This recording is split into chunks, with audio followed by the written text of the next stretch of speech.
Okay. Hello, everyone. Thank you for joining us. Thank you for Kristen for organizing it. And I want to convey special thanks to someone that is not here, Michael Soto, that organized and envisioned this initiative. And without him, we did not have this opportunity. So thank you, Michael. So I'm going to talk a bit about my project on the outsourcing of military and security functions. The title is a bit misleading because though I am going to talk about the misconduct and accountability gap, for the most part, I'm going to talk about the background of the project, what I do to address gaps in scholarship, and I will use that as an example of how we do it. So without further ado, let's move forward. So the project essentially explored this phenomena of outsourcing war and security. In the last 20 years or so, we saw this very interesting and important trend where a sector that was on the borderline of illegitimacy and that was small in the fringes became mainstream, became legitimate, and became an integral part of military and security apparatuses today all over the world. Today, when we talk about private military and security contractors, there isn't almost an active conflict that's happening today that there isn't a private military security companies that is involved. We're talking about huge industry with a lot of influence. To show you some data about the scope of what we're talking about, this figure shows the number of U.S. troops and DoD contractors in Iraq and Afghanistan between 2007 to 2017 by quarter. And as you can see, the number of contractors in red is higher than the number of American troops on the ground in blue, okay? And that is true throughout the period. Now, those numbers are not small numbers. If we look at the period of 2008, where you have about 200,000 American soldiers, we have more than that, contractors. And that number, 200,000 soldiers, for proportions, it's bigger than the Israeli armed forces. It's bigger than the UK standing army. This is big, and we're talking about more contractors than that. And this trend of outsourcing war to that degree is new. It's not something that, okay, it's always been there. Oh, we always had some elements of outsourcing and contracting, but the proportion were not one-to-one or even more than that. It was something completely different. Today in Afghanistan, we have about 6 times contractors than soldiers. And those companies are very industrious, very influential. Some of them have military and security capacities greater than states. Blackwater, one of the known companies that was operating in the field, it does not really exist anymore. It had its own Air Force and its own Navy for a while. It had its own armored personnel carrier that it developed, the Grizzly. We're talking about meaningful actors. Now, the commodification of those services opened the door for a variety of opportunities. You can see in all those examples, Eric Prince, the bad boy of the industry, many times he's the face of the industry, but it's not necessarily, it's unjustified that he's the face of the industry. But here we can see 3 examples where he pitched ideas of using using those companies to do things that states struggle to do. because of a variety of political reasons, organizational reasons, capacity reasons, and even issues of public opinion reasons. So we're talking about stopping migration from Libya in the Mediterranean. We're talking about outsourcing the war in Afghanistan, talking about fighting the Islamic State. So all those things seems really outlandish. Now, the thing is that all those things already happen. It's not, those speech it's history now.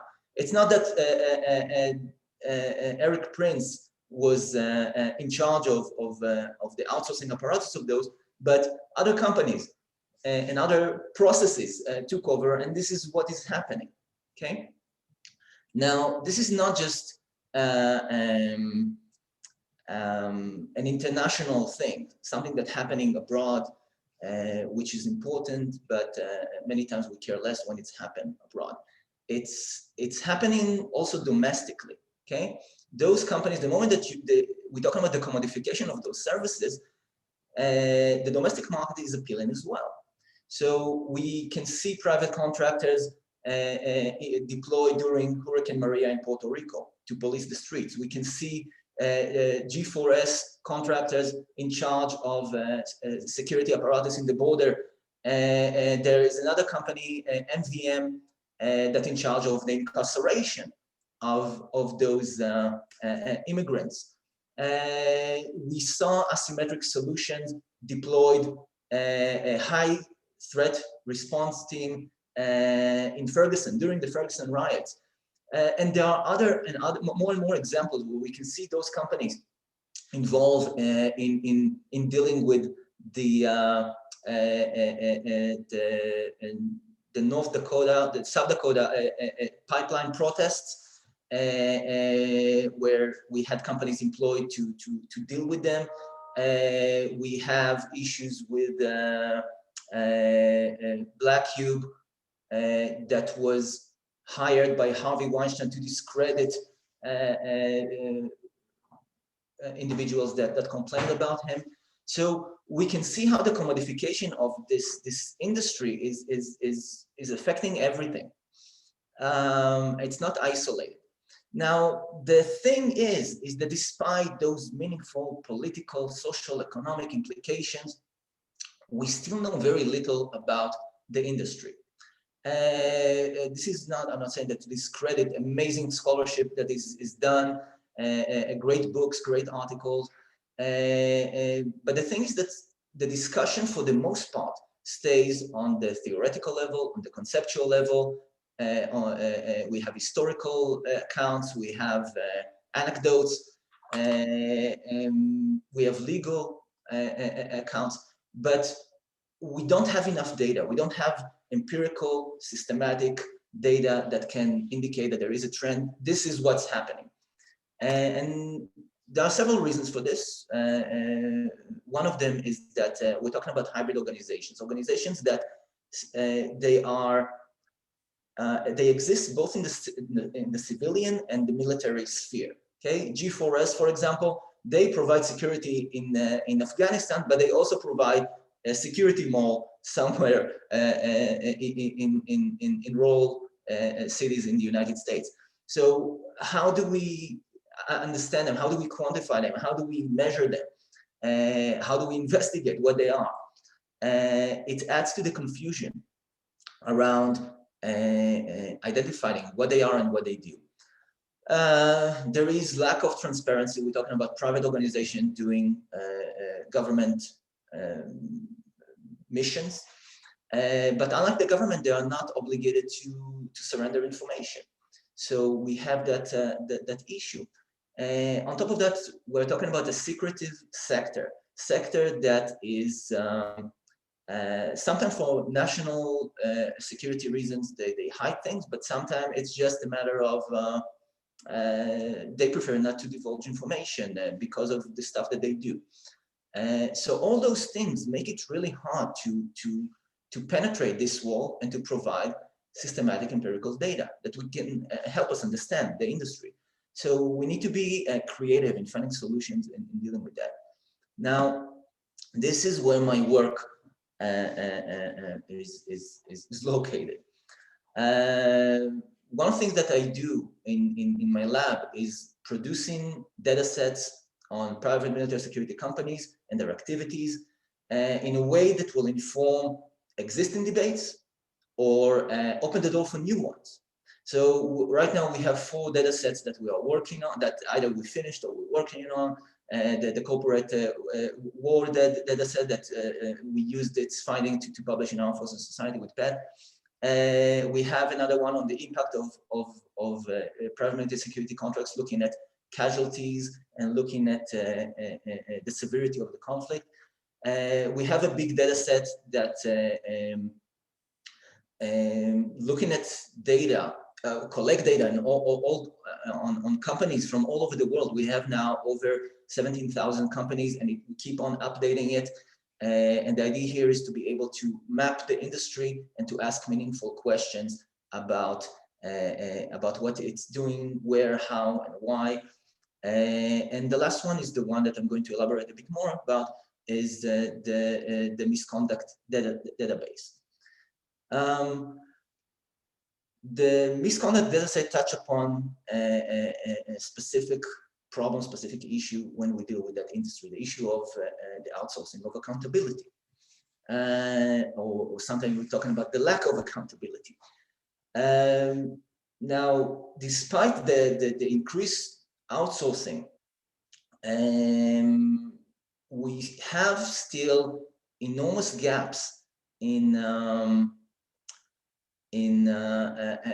regulation and accountability. We're not sure under what law do they operate always. We're not sure who is accountable when they do something. Many times we have this chain of outsourcing when the United States outsourced something to a company, and that company outsourced something to the company, and then you had another company that outsourced. So who is in charge in that process? Who is the one to blame if something is problematic? So we have this gap that caused by weak regulation. At least now we have better regulation. We were in the place where we had no regulation, but there were serious concerns on impunity, meaning without any effective accountability, those companies can do whatever they want, and scot-free, it would be okay. That's it. Those issues and questions became very urgent in the light of some incidents involving private military security companies and human rights abuse or fraud. The sector decided that they're going to offer a solution.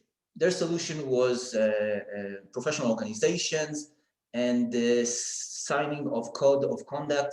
Both of them you can look online. The ICOC, for example, is an organization. The Montreal document is the code of conduct that those companies sign on.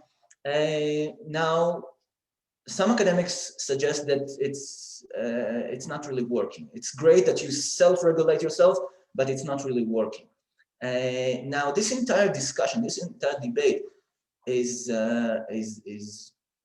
not grounded in good empirics. Okay, scholars doing an amazing job, but they lack the data. So we don't really know where things are and where things stand. So this is where that data set and that sort of thinking help us solve those debates, or not solve them, won't be so pretentious to say that I'm solving it. It's just adding the empirical dimension to that debate. So, okay, so what we did is that we explore the likelihood of a company, whether it is a private military security company or not private military security company, to commit more fraud and to suffer from higher or lower level of legal implications. For example, they fine that would be higher regulation than settlement. Okay, because there is a decision that they did something wrong and they need to pay for it. Or debarring, that would be the highest form of legal implication. And by doing that, we're looking at questions of impunity. Looking at accountability, we're looking at how many how many fraud, how many misconduct was recorded on them. My friend and colleague Adam, he's an accountant, and he's the one that was able to make that project happen. He went through thousands of contracts and documents, and created this coding that allow us to figure out those differences. And what we discovered was that being a private military security company is not associated with higher level of misconduct and impunity. Okay, but at the same time, we discovered that any company that takes a contract in conflict area, what we call a PMC contract, is more likely to commit misconduct, and it's less likely to have meaningful legal implications. So they do have a level of impunity. And I need to provide some clarification on that. So what does it mean, company that is not private military security contractor that takes a contract abroad in conflict areas?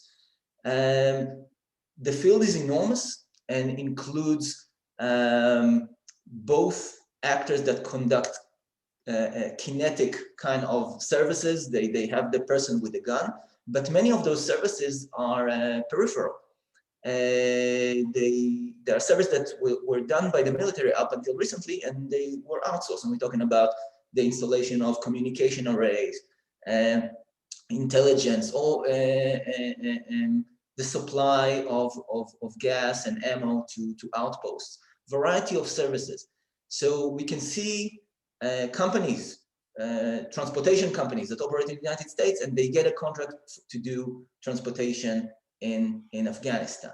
Okay, so they are not private military security company by definition, but they got that private military security company contract to operate in Afghanistan. So what we see here into the debate, we see that the issue is not with the companies themselves, but in the setting where they operate, the setting where we have not that good capability to monitor and to audit them. And it doesn't really matter if I'm FedEx or if I'm Blackwater. The moment that I operate in Afghanistan, the likelihood of me conducting more fraud and or misconduct, the likelihood of me suffering lower legal implication increases. So that's the finding. This is what the data allow us to add to the discussion.